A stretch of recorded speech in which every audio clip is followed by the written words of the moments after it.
وراثت کا ایک مسئلہ تحریر فرمایا ہے کہ 4 بھائیوں کا انتقال ہو گیا اور ایک کی اتنی اولاد اور دوسرا تیسرا چوتھا. یہ ایسی چیز ہے جو باقاعدہ بیٹھ کے حساب کر کے پھر اس کی مثال کہ اگر 100 روپیہ فرض کیجئے تو وہ کیسے تقسیم ہوگا.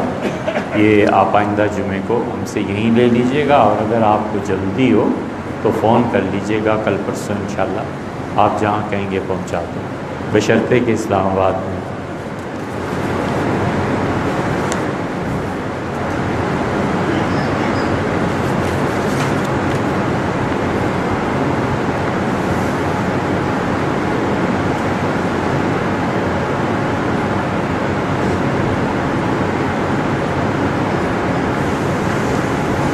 ہمارے عقیدے کے مطابق ہر کام اللہ تعالیٰ کی شرعیت کے تحت ہوتا ہے. اچھا، اللہ کی مشیت کے تحت ہوتا ہے. مشیت میں عین کہاں سے آ گیا؟ سوال تو اتنا بڑا پوچھ رہے ہیں، یہ مشیت میں عین کب سے داخل ہوا؟ یہ تو قرآن کریم میں ہے کہ وَتَعِزُّ مَن تَشَاءُ، اللہ جسے تو چاہے عزت دے. یہ شاء کا لفظ جو ہے نا، یہ اس سے لفظ نکلا ہے.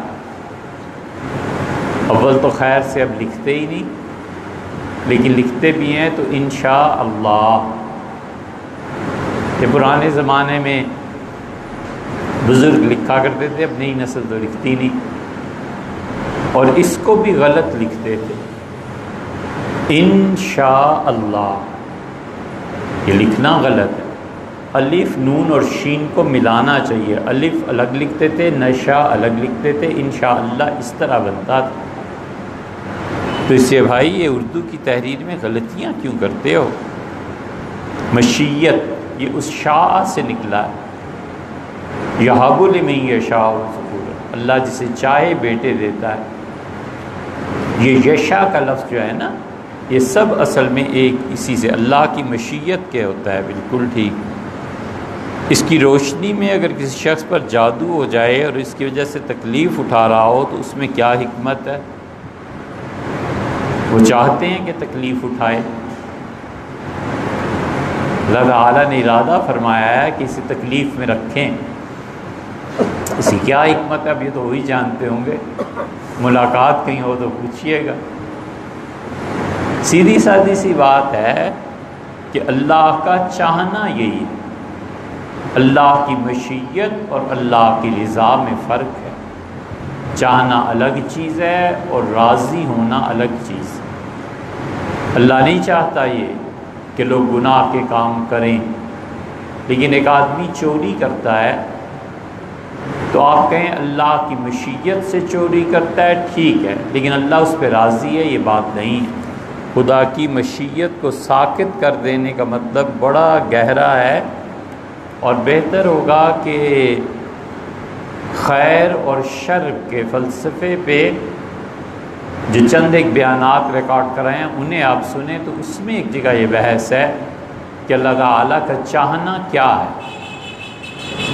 تو اب آپ نے جو فرمایا ہے کہ اس کی حکمت تو عین ممکن ہے. ہم نہیں کہتے کہ اس کی حکمت یہی ہے، بھئی وہ اپنے کام خود ہی جانتا ہے. کہ قیامت میں ہمارے ذمے پڑا ہوا ہو کہ ہم تو یہ ہمارا تو یہ مقصد نہیں تھا، تم کہاں سے ہمارے نمائندے بن گئے تھے. صحیح ہے نا؟ تو اس سے اللہ کا چاہنا عین ممکن ہے کہ جس پہ جادو ہو گیا ہے اور تکلیف اٹھا رہا ہے اس کے گناہ معاف کرنے. عین ممکن ہے کہ اس کا امتحان لینا ہو کہ ہمارے ساتھ کتنا مرتبط رہتا ہے، کتنا ہمارے ساتھ تعلق کو قائم رکھتا ہے. عین ممکن ہے کہ دعائی کرانی ہو کہ دعا مانگتے رہو. ابھی تو ہم فی الحال ہٹا نہیں رہے، تمہیں تکلیف میں ہی دیکھنا چاہتے ہیں، تو دعا مانگتے رہو بس، ٹھیک ہے، اس سے تمہارا مرتبہ بڑھے گا. اور اگر آخرت پہ یقین ہو تو عین ممکن ہے کہ قیامت میں انہوں نے فیصلہ فرما دیا ہو کہ اس آدمی کو بہت بلند مقام اور درجہ دیں گے. جتنی بھی تکالیف اور مصائب آتے ہیں نا، اللہ تعالیٰ نے حضرت ایوب علیہ السلام کے متعلق کیا فرمایا؟ اللہ نے فرمایا انا وجدناہ صابرا، اس بندے پہ جو تکلیف آئی تھی اور جب ان کی اہلیہ نے آ کر یہ کہا، شیطان کوئی جن انہیں مل گیا، اس نے کہا کہ ایوب علیہ السلام اگر شرک کریں تو میں بتاتا ہوں نسخہ، وہ ٹھیک ہو جائیں گے۔ اہلیہ ان کی بہت ظاہر ہے پریشان، کئی برس گزر گئے، تو اس نے ہاں کر لی کہ میں یہ کام کر دوں گی، اور وہ کام اللہ کے ساتھ شرک پہ مبنی تھا۔ نبی اپنے گھر میں گوارا کر سکے علیہ الصلوۃ والتسلیم، اور انہوں نے آ کے ان سے کہا، انبیاء علیہ الصلوۃ والسلام کی بیویاں مشرکہ ہو جائیں یہ تو ٹھیک ہے، ہوتا ہے، لیکن یہ کہ وہ مسلمان ہو اور پھر شرک کی طرف کی کوئی بات کرے، نبی کیسے گوارا کرے علیہ الصلوۃ والتسلیم۔ تو حضرت ایوب علیہ الصلوۃ والسلام نے اپنی بیوی کو کہا کہ اگر اللہ نے مجھے صحت دے دی نا تو 100 کوڑے تمہیں لگاؤں گا۔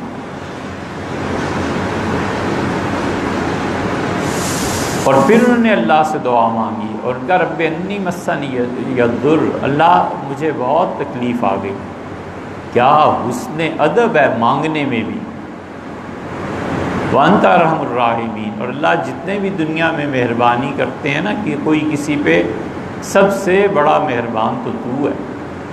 اللہ نے فرمایا نعم اللہ، بڑا ہی اچھا بندہ تھا ہمارا، انہ اواب، بار بار مجھ سے مانگتا تھا۔ خدا کا کہنا کہ یہ میرا بندہ بڑا زبردست بندہ تھا، یہ تھوڑا سا جملہ ہے۔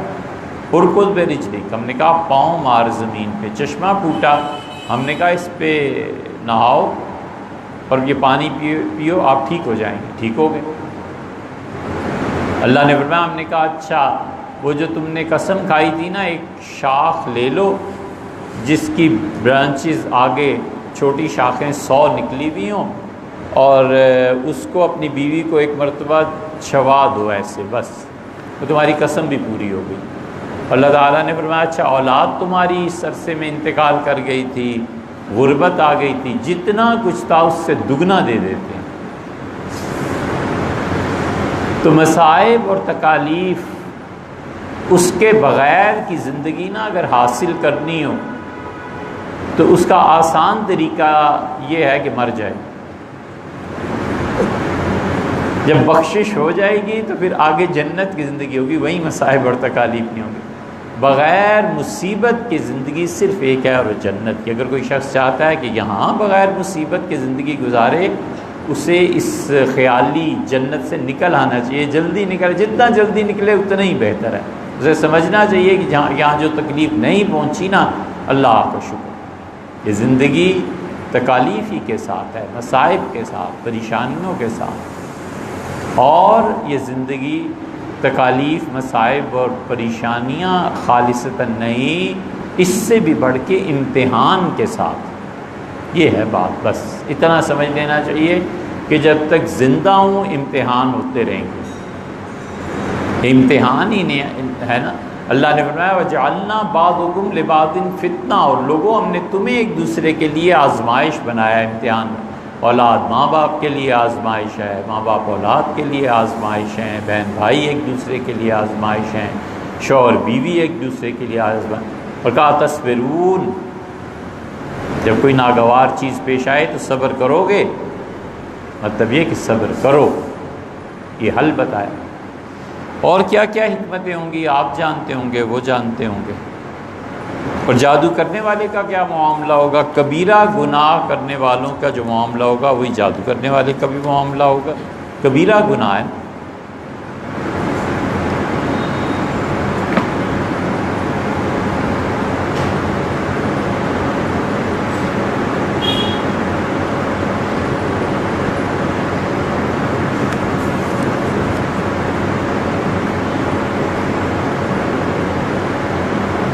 تسلی نہیں ہوتی، یعنی کہ ایک بندے سے تسلی نہیں ہوتی۔ موسیقی کے بارے میں بھیا ابھی کل ہی ہم نے ایک جواب تفصیل سے ریکارڈ کرایا ہے، اسے سن لیجیے۔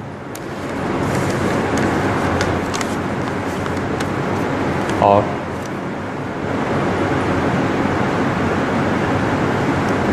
کوئی سوال نہیں ہیں ووٹنگ کے حوالے سے؟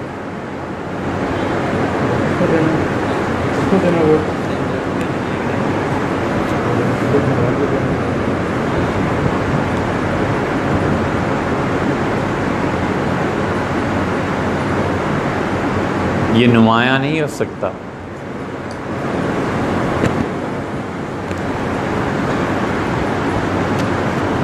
الفاظ میں دونوں عیب ہیں، مدھم بھی ہیں اور باریک بھی. مقصد خلاصہ یہ پوچھ رہے ہیں کہ ووٹ دینا چاہیے یا نہیں چاہیے، بس یہ خلاصہ. ووٹ کے متعلق پوچھنا چاہ رہے ہیں. دیکھیں بھائی، میں کوئی سیاست کا آدمی نہیں ہوں اور نہ کوئی سیاسی مدبرین میں ہمارا شمار ہوتا ہے، نہ یہ ہمارا شعبہ ہے. جتنے حضرات بیرون ملک سے بھی اور ملک کے اندر بھی ووٹ کے بارے میں سوالات بھیج رہے ہیں نا، اصولی طور پہ ایک چیز ہے کہ حضور اقدس صلی اللہ علیہ وسلم نے ارشاد فرمایا کہ جب جہالت عام ہو جائے اور لوگوں میں علم نہ رہے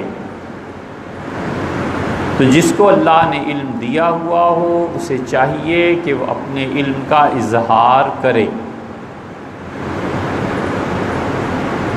حضرت صاحب الرسالہ صلی اللہ علیہ وسلم کا یہی جملہ اور یہی ان کی بات، علم کی تہمت کچھ ہم پہ بھی لگی ہوئی ہے، یہ مجبور کرتا ہے کہ جب اس ملک کی قوت مقتدرہ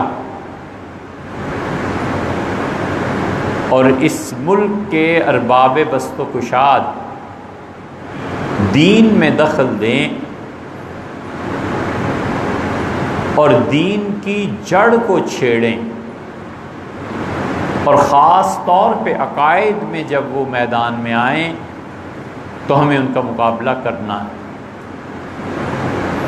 یہ ہو نہیں سکتا کہ خدا کا دین اور ان عقائد پہ جن کی بنا پر ہم مسلمان کہلاتے ہیں کوئی آدمی کھلے بندوں اٹھے اور ان عقائد میں نقب لگانے کی کوشش کرے اور ہم چپ رہیں. قبر کا معاملہ بڑا سخت ہے اور اللہ کے یہاں معاملہ پھر پہنچ کے اس سے بھی زیادہ سخت ہے. اللہ نے فرمایا ہے یہ یہودیوں کے جو مولوی اور پیر تھے نا، لولا ینہاہم الربانیون عن قولہم الاثم واکلہم السحت، کیوں نہیں یہ لوگوں کو ڈراتے تھے کہ جھوٹ مت بولو اور حرام کا مال نہ کھاؤ، اللہ پکڑے گا. وَلَبِئْسَ مَا كَانُوا يَصْنَعُونَ. دوسری جگہ فرمایا بڑی ہی بری حرکت تھی ان مولویوں کی اور پیروں کی. تیسری جگہ اللہ نے فرمایا لعنہ لعنت کی گئی بنی اسرائیل پہ علی لسان داؤد علیہ السلام نے کہا کہ اے بنی اسرائیل خدا کی لعنت ہو تم پہ. اور اللہ کہتا ہے بھائی عیسیٰ ابن مریم اور مریم کے بیٹے عیسیٰ علیہ السلام نے لعنت کی. ہم نے کہا لعنت کرو اس قوم پہ. خدا کی لعنت کوئی معمولی چیز نہیں ہے. ایک صحابی رضی اللہ عنہ نے ایک اونٹنی پر وہ شرارت کر رہی تھی تو یہ اونٹ تھا شرارت کر رہا تھا، ان کا اللہ کی لعنت ہو.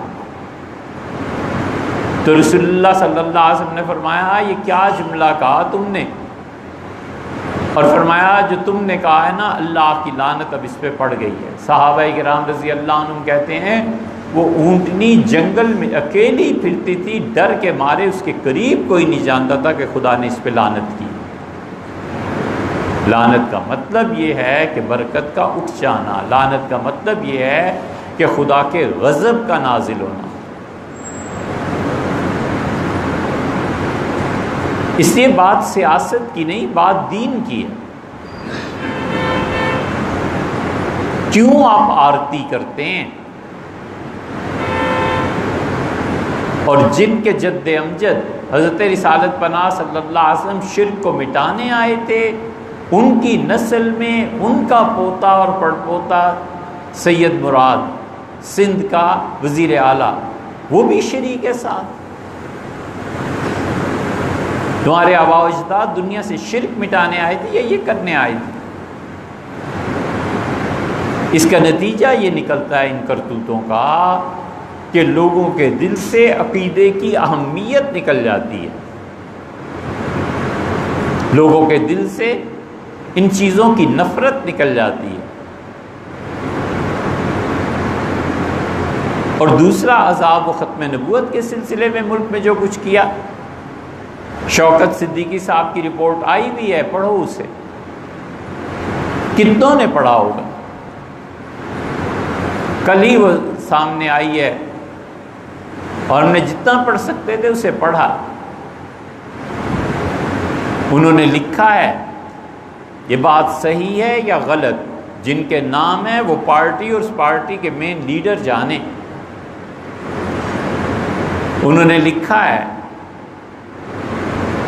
کہ پی ٹی آئی کے پروفیسر صاحب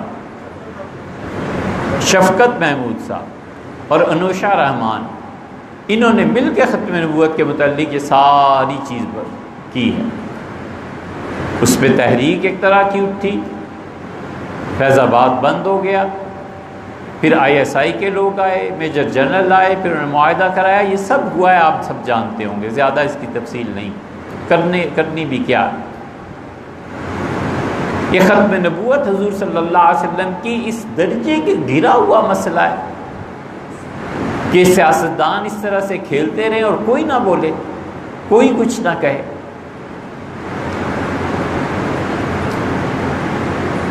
اور اس رپورٹ میں آپ آنکھیں کھول کے جا کے پڑھ لیں، انہوں نے لکھا ہے کہ نادرہ سے ہم نے ریکارڈ طلب کیا۔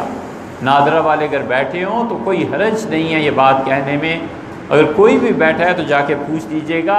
7-8 نادرہ کے بڑے آفیسرز ہمارے یہاں آئے، 76 پارک ملے اور کہنے لگے مسئلہ یہ ہے کہ لوگ قادیانی ہونا شروع ہو گئے ہیں، اب قادیانیوں کے لیے خانہ کیا مقرر کریں؟ ان کا مرتد ہو رہے ہیں ملک، اور ان کا ہم نے پرائم منسٹر سے ٹائم لیا۔ جب پرائم منسٹر کے پاس پہنچے اور یہ بات شروع کی تو انہیں نہایت شدید غصہ آیا۔ انہوں نے کہا اب آپ حکومت میری اس طرح خراب کرنا چاہتے ہیں، عوام میں اشتعال پھیلانا چاہتے ہیں، یہ میرا کام نہیں ہے، جائیے یہاں سے۔ تو بات ہی نہیں سنی، وہ جو بھی ان کی مجبوریاں رہی ہوں، ہمیں اس سے بھی بحث نہیں، انہوں ہم سے آ کے پوچھنے لگے کہ بتائیے فتویٰ کیا ہے اور جائیں کہاں۔ ٹھیک نادرہ کے حوالے سے کل شوکت صدیقی صاحب نے یہ بات لکھی ہے، انہوں نے لکھا ہے 17,000 سے زیادہ مسلمان پاکستان میں ہر سال مرتد ہو جاتے ہیں، 17,000 سے زیادہ، اور پھر آگے لکھا ہے کہ 10,000 سے زیادہ تو قادیانی ہو جاتے ہیں۔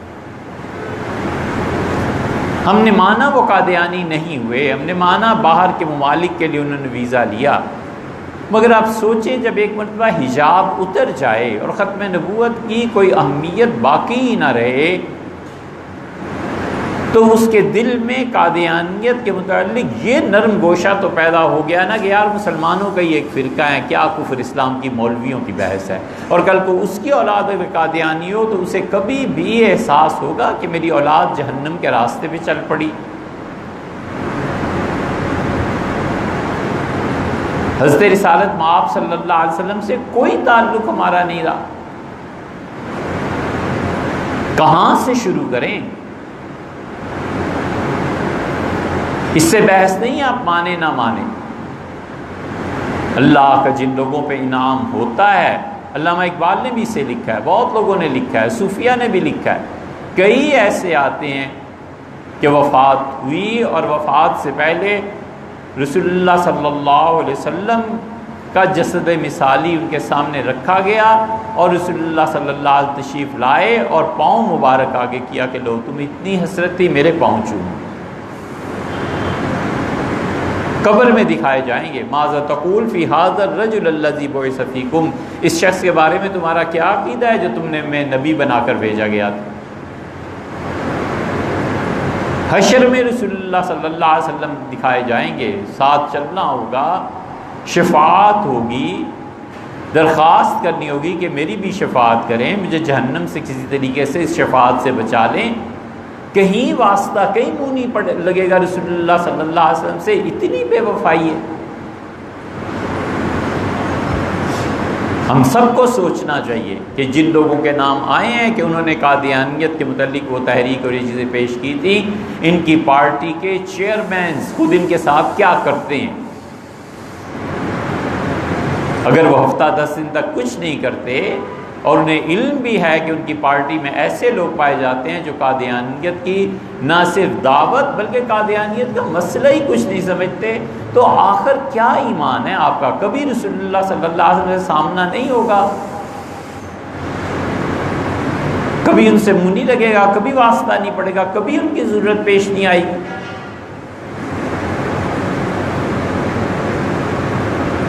اس کا ایک پہلو تو یہ ہے کہ مذہب اور دین جس نام پہ ملک بنایا تھا اور جس نام پہ تم نے قربانی لی تھی اور جس نام پہ لوگوں کی، عورتوں کی عزتیں اور مردوں کا خون بہا تھا، وہ سب کیا ہوا؟ کیوں جھوٹ بولتے ہو؟ اللہ کو کیا جواب دینا ہے؟ مدینہ منورہ کی ریاست بنے گی جس ریاست کو بنانے کے لیے قومی اسمبلی میں جانے والے خود عقیدے میں غدار ہوں ختم نبوت، یہ مدینہ منورہ کی ریاست بنے گی۔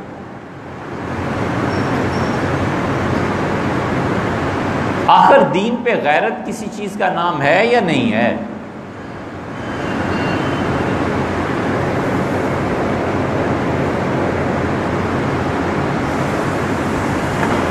اور افسوس یہ ہے کہ ان آرتی پہ، ختم نبوت کے عقیدے کو خراب کرنے میں،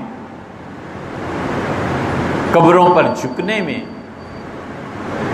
سناٹا ہے ملک میں اور کوئی نہیں بولتا کہ یار حد ہو گئی ہے، نہ کرو، یہ نہ کرو، تم جانو تمہارے کام جانے، قرضے ملک کے لیتے ہو لو، نہیں لیتے نہ لو، سیاست میں جو مرضی تمہارا رنگ ہے کرو، خدا کے دین میں بنیادی عقیدے پہ تو ضرب نہ لگاؤ۔ ہم مسلمان ہیں، ہم مسلمان رہنا چاہتے ہیں، ہم چاہتے ہیں ہمارے بچے، اگلی نسلیں مسلمان رہیں، آپ یہ کہاں کی راگنی لاپنے لگے؟ سناٹا ہے اور کوئی نہیں بولا پڑا۔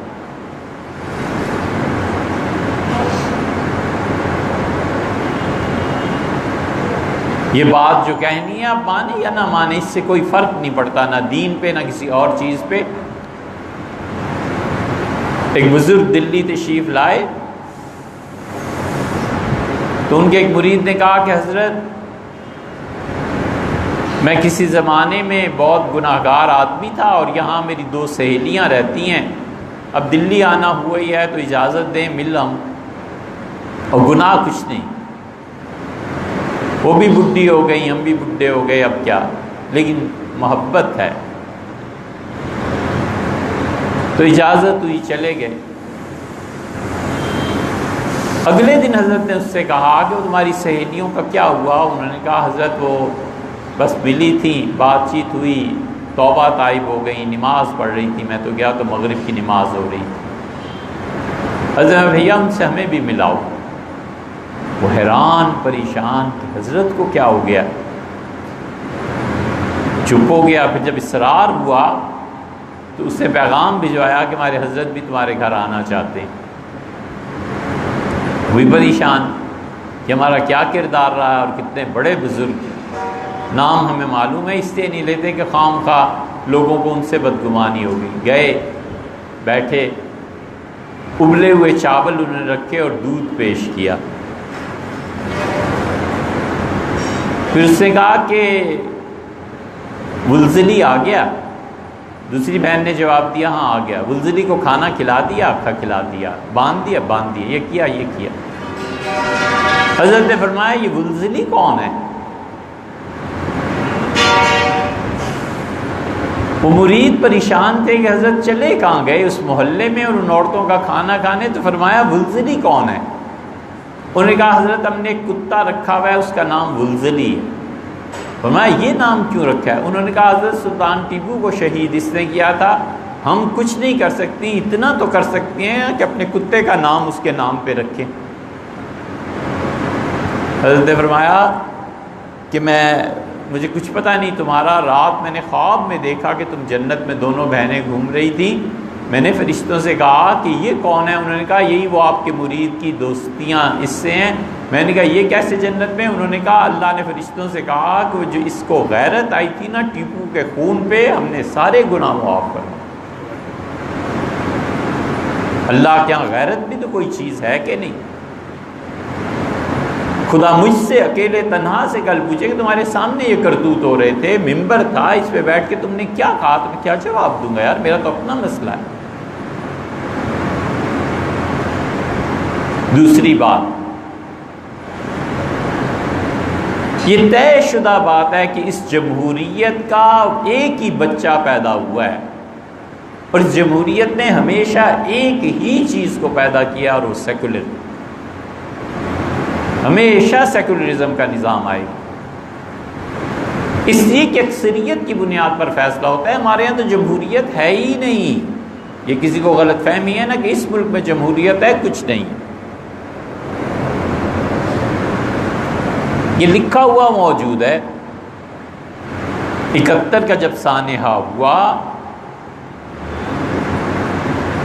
تو فوج نے اس سانحے کا تجزیہ کیا کہ مشرقی پاکستان کے ہٹ جانے کے دو لخت ہو جانے کے ذمہ دار کون؟ حمود الرحمن کمیشن کی رپورٹ ہے، آپ پڑھیں کبھی، جتنی بھی چھپی، شرم آتی ہے ان کے کردار سے۔ جو سیاستدان اس وقت تھے، اگر لکھا ہوا سب کچھ سچ ہے تو پھر اللہ ہی حافظ ہے۔ حمود الرحمن کمیشن رپورٹ میں ایک ایک چیز انہوں نے لکھی ہے، اور فیصلہ یہ ہوا اس کا، فوج جس نتیجے پر پہنچی کہ اس ملک کو برباد کرنے میں بڑا ہاتھ سیاستدانوں کا، ان سیاستدانوں نے اس ملک کو تباہ کیا ہے۔ نتیجہ یہ کہ انہوں نے ایک شعبہ قائم کیا نیک نیتی کے ساتھ، اچھائی کے ساتھ، اس ملک کی اچھائی کے لیے، اس ملک کی ترقی کے لیے۔ وہ پولیٹیکل ونگ ہے، جنرل جن کا انتقال ہو گیا حمید گل صاحب، اور ان لوگوں نے یہ باتیں عام کی، وہ پولیٹیکل ونگ ہے اور وہ اس ملک کی بہتری اور اچھائی چاہتا ہے۔ جو وہ فیصلے فرماتے ہیں، جن کے فیصلے یہاں کے لوگوں کے ذریعے ظاہر ہوتے ہیں، کس بات کی جمہوریت اور کون انتخابات کی بنا پر آتا ہے، اور ووٹ کی کیا حیثیت ہے؟ یار پاگل ہو گئے ہو، سٹیا گئے ہو، دیوانے ہو۔ جو قوتیں اللہ کا شکر ہے اس ملک کو بچانا چاہتی ہیں، اور جو قوتیں ان حمقاء کے کردار اور ان حمقاء کے احمقوں کے فیصلوں کے اگینسٹ کھڑی ہو جاتی ہیں، وہ فیصلہ کرتی ہیں، تب جا کر تو کہیں زندگی ہے، وگرنہ اس ملک کے خلاف دنیا میں سازشیں تھوڑی ہیں۔ یہ تو حقیقت ہے اس جمہوریت کی، ماشاءاللہ۔ بھیا جمہوریت، ڈیموکریسی ہمیشہ تاریخ میں ان ممالک میں آتی ہے جہاں امتیازات ختم ہو جاتے ہیں۔ امتیازات ختم ہونے کے بعد ووٹ ہوتا ہے۔ امتیازات کب ختم ہو سکتے ہیں؟ امتیازات ہمارے ہاں مذہب کا امتیاز ہے، شیعہ ہو کہ سنی ہو۔ کتنا ہی اچھا شیعہ، کتنا ہی اچھے کردار کا شامل ہو، کمال، سنی کبھی ووٹ دے دے گا؟ شیعہ۔ اور کتنے ہی اچھے کردار کا سنی کھڑا ہو، شیعہ انہیں ووٹ دے دیں گے؟ کبھی بھی نہیں۔ آپ مذہبی امتیازات سے ہٹتے ہیں تو پھر سندھی پٹھان کا تذکرہ شروع ہو جاتا ہے، پھر پٹھانوں کے الگ مسئلے ہیں، سندھیوں کے الگ مسئلے ہیں۔ کتنے ہی اچھے کردار کا پٹھان ہے، نہیں ووٹ دینا، پنجابی ہیں، پنجابی ایم کیو ایم والے سندھ سے تشریف لائیں اور پشاور میں سیٹس نکال کے دکھائیں، اور پٹھان وہاں چلے جائیں اور پٹھان وہاں سے سیٹس نکال کے دکھائیں، تو پھر کوئی مانے۔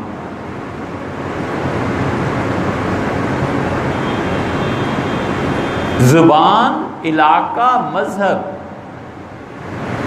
اس کی تنقید اور اس کی سطح سے اوپر اٹھ کے پھر عذاب آ جاتا ہے برادریوں کا۔ اچھا سید ہو، سید سیدوں ہی کو ووٹ دے گا، چیمے ہو چیمے ووٹ دیں گے، چٹے ہو چٹے ووٹ دیں گے، چٹا کھڑا ہوا تو چیموں نے نہیں دینا، چیما کھڑا ہو گیا تو سیدوں نے نہیں دینا، سید کھڑا ہو گیا تو کوئی اور برادری ہے اس نے نہیں دینا۔ یہ امتیازات نہیں ہیں۔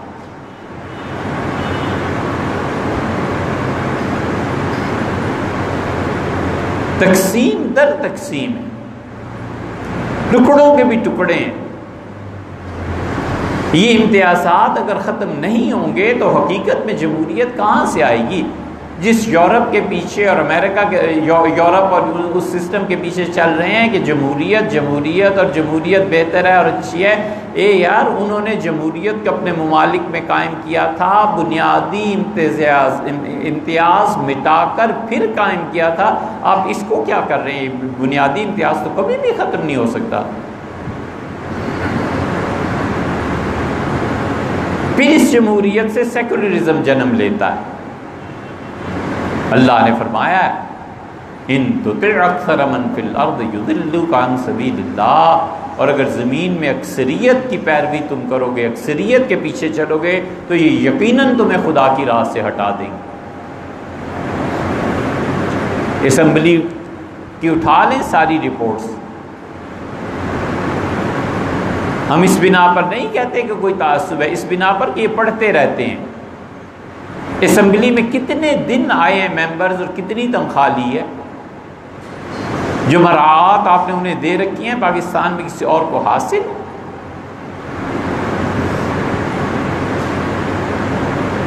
اللہ کے دین پہ گمراہی کی چیزیں پیش ہوتی ہیں اور اسمبلی اس کی منظوری دیتی ہے۔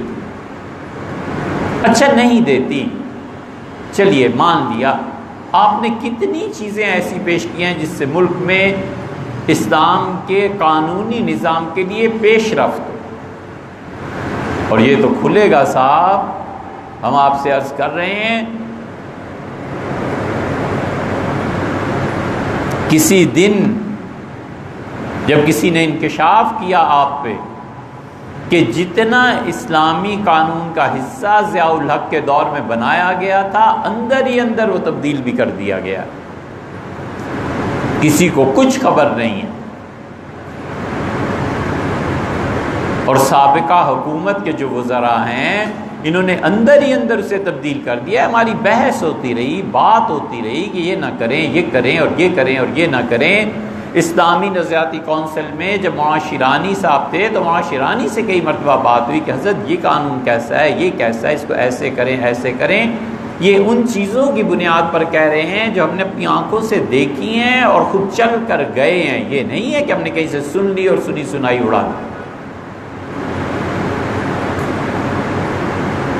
آپ ووٹ کی بات کرتے ہیں، ووٹ شہادت ہے۔ آپ کیا شہادت دینے سے؟ بالکل مان لیا۔ حضرت مفتی محمد شفیع صاحب رحمۃ اللہ علیہ دارالعلوم کراچی کے بانی، بہت بڑی ہستی تھی۔ حضرت رحمۃ اللہ علیہ کے فتوے پہ ہی ساری دار و مدار ہے نا اب کراچی کے مفتیوں کا۔ ہم کہتے ہیں حضرت رحمۃ اللہ علیہ کا فتویٰ سر آنکھوں پہ۔ حضرت نے لکھا ہے کہ شہادت جھوٹی دینا یہ کبیرہ گناہ ہے۔ آپ شہادت دینے جا رہے ہیں کہ میں اس شخص کو اس کا اہل سمجھتا ہوں کہ اس ملک میں وہ اچھے کام کر سکتا ہے، اور اس کا ہاں اور نہ میری ہاں اور نہ ہے، نمائندہ ہے نا آپ کا۔ اب کس کو ووٹ دینے جا رہے ہیں؟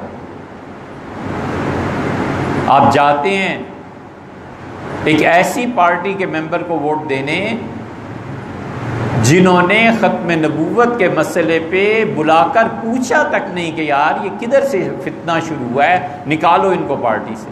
اور اتنی غیرت بھی نہیں رہی اس پارٹی کے ممبرز میں کہ ختم نبوت کا مسئلہ پورے ملک میں اٹھا، استعفیٰ دے آتے، منہ پہ مار آتے استعفیٰ کہ حضور اقدس صلی اللہ علیہ وسلم کی ختم نبوت کے بارے میں ہمیں نہیں قبول کی بھی، یہ غلط بات ہے، آپ کیوں نہیں اس کا نوٹس لے رہے؟ سنا ہے ایک دو چار آدمیوں نے استعفیٰ دے دیا تھا، بڑے غیرت مند، ہم دیکھ لیں گے، آپ بھی دیکھیے گا کہ جن کا نام آیا ہے کیا ان کی پارٹی کے چیئرمین انہیں بلا کر کہتے ہیں کہ تمہاری ہمت کیسے ہوئی کہ حضور اقدس صلی اللہ علیہ وسلم کی ختم نبوت کے معاملے میں تم یہ حرکت کر بیٹھے ہو؟ مجھے پتہ ہی نہیں تھا اور اب پتہ چلا ہے، لہٰذا آپ کی چھٹی۔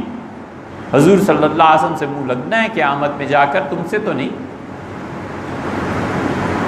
اور دور دور تک توقع نہیں ہے کہ ایسے ہو. آپ شہادت دینے جا رہے ہیں کہ یہ اس کے اہل. آپ خود سوچیں آپ کس چیز کی شہادت دے رہے ہیں. ووٹ امانت ہے، بالکل ٹھیک ہے بھائی. حضرت مفتی صاحب رحمۃ اللہ نے لکھا ہے حضرت کی بات سر آنکھوں پہ. یہ امانت آپ کس کے حوالے کر رہے ہیں؟ اپنی سگی اولاد کے متعلق آدمی کو پتہ ہونا کہ یہ میرا پیسہ 1000 روپیہ جا کر بازار میں یہ سگریٹ پھونک دے گا، کوئی اور گناہ کا کام، کوئی اور چیز، گناہ نہیں، غلط ہو گیا جملہ، سگریٹ پھونک دے گا، کسی جگہ پر ضائع کر دے گا، 1000 روپیہ نہیں دیتا. اور آپ ووٹ کو امانت سمجھ کے اس کو دیے چلے جا رہے ہیں کہ ووٹ لو بھئی، یہ تم اس کو ڈیزرو کرتے ہو. یہ امانت اتنی بڑی چیز ہے کہ حضور اقدس صلی اللہ علیہ وسلم تشریف لے گئے تھے، مکہ فتح ہو گیا تھا اور بیت اللہ کا دروازہ کھولنا تھا،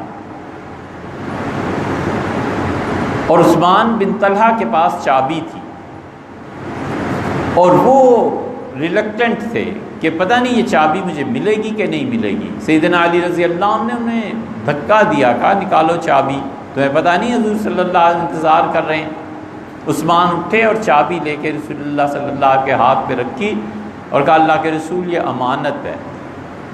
آپ نے کوئی جواب نہیں دیا، دروازہ کھلوایا، تشریف لے گئے، عبادت کی، واپسی ہوئی. آپ نے فرمایا میں سوچ رہا تھا کہ میں چابی کس کو دوں، اور پھر خدا کی یہ بات یاد آئی کہ اللہ نے فرمایا ایمان والو امانت اس کے سپرد کرو جو اس امانت کا اہل ہے. تو عثمان پہلے چابی لوگوں نے تمہیں دی تھی، مکہ والوں نے، اب میں اللہ کا رسول تمہیں چابی دیتا ہوں خالدتاً خالدتاً، ہمیشہ ہمیشہ کے لیے، قیامت تک کے لیے، اور کوئی تم سے اس چابی کو نہیں لے گا مگر وہ جو ظالم ہوگا وہ لے لے گا. یزید نے لی تھی چابی اس خاندان سے، اور پھر یزید کے بعد جو حکمران آئے انہوں نے واپس کر دی. یہ عبدالعزیز یہ جو سارے سعودیز کا جد اعلیٰ تھا، اس سے کسی نے کہا کہ چابی لے لیں اور بیت اللہ کے اندر جانے کے لیے ٹیکس مقرر کر دیں. اس نے کہا حضور صلی اللہ علیہ وسلم فرمایا تھا ظالم اس چابی کو لے گا، میں تو ان کی زبان سے ظالم بنتا نہیں بھئی، باقی جو مرضی بنے.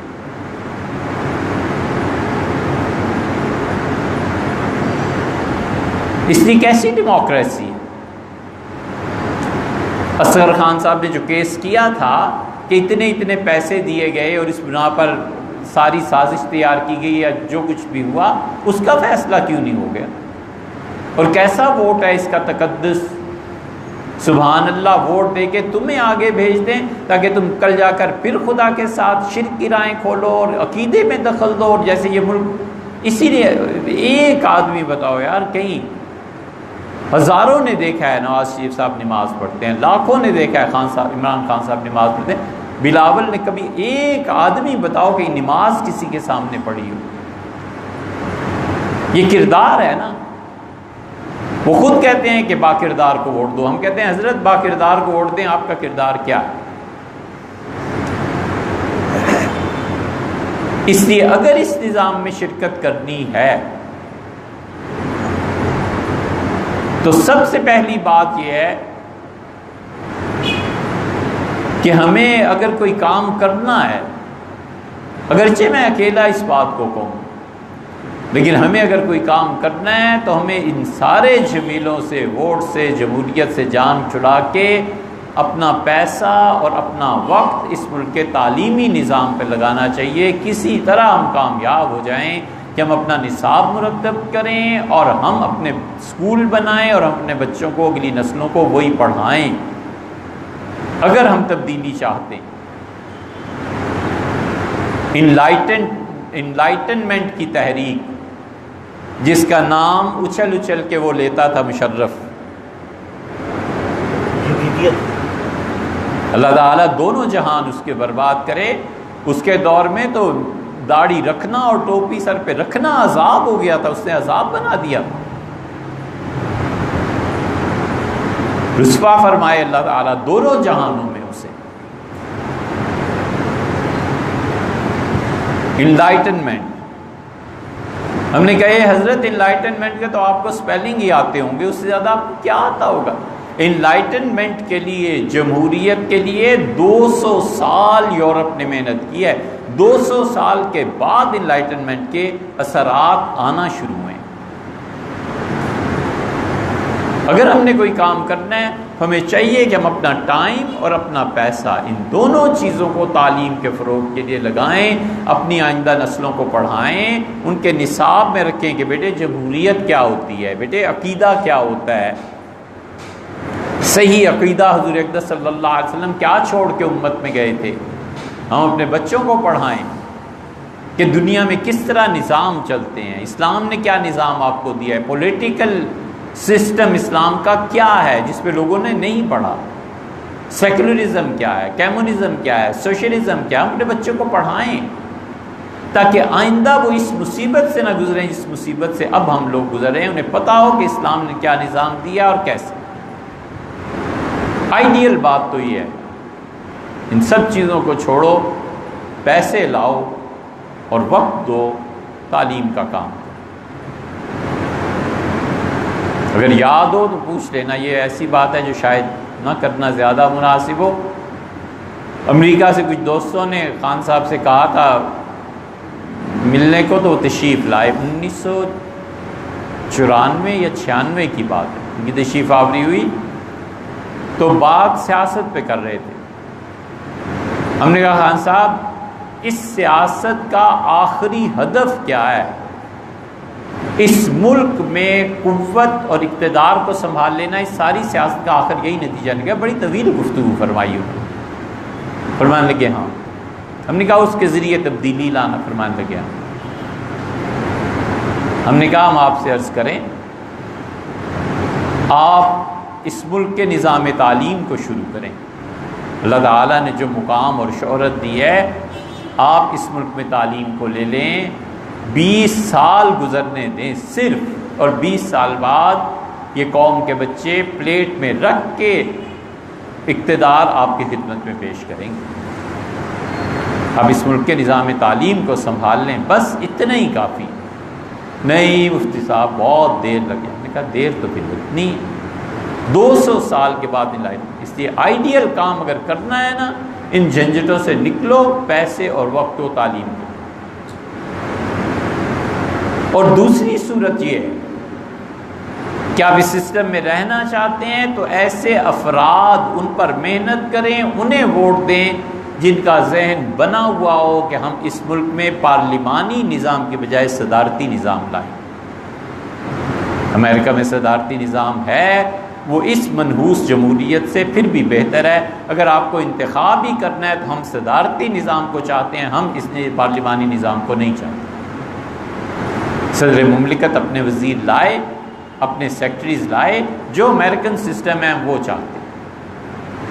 اور اس کے کیا فوائد ہیں، کیا اس کے نقصانات ہیں، اس وقت نہیں، بس اب ایک بات کہنی تھی. اور تیسری اور آخری بات،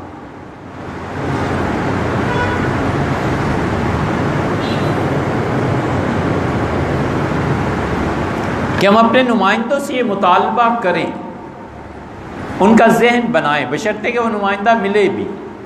جو 5 سال اپنے حلقے میں نہ آتا، اس سے بات کوئی کیا کرے. بات پہ وہاں زباں کٹتی ہے، وہ کہیں اور سنا کرے کوئی. اگر کرنے کا پھر کام رہ جاتا ہے تو یہ کہ ہم انہیں کہیں کہ متناسب نمائندگی کی بنیاد پر سیٹس تقسیم. بس جس پارٹی نے شخصیت کو نکالو درمیان سے، جس پارٹی نے جتنے ووٹ لیے ہیں اس کے مطابق. جرمنی میں یہی نظام، یہ سسٹم. جو لوگ انقلاب کی باتیں کرتے ہیں، انقلاب اس ملک میں آ بھی جائے تو 6 مہینے سال سے زیادہ بظاہر چلنے والا نہیں. اور خلافت راشدہ اور خلافت کا نظام، سبحان اللہ، وہ تو اللہ تعالیٰ نے ہی نہیں دینا. وجہ اس کی یہ ہے کہ ہمارے کرتوت، یہ قوم، ہم لوگ اس قابل ہیں کہ خدا خلافت جیسا پاک نظام ہم کو دے دے.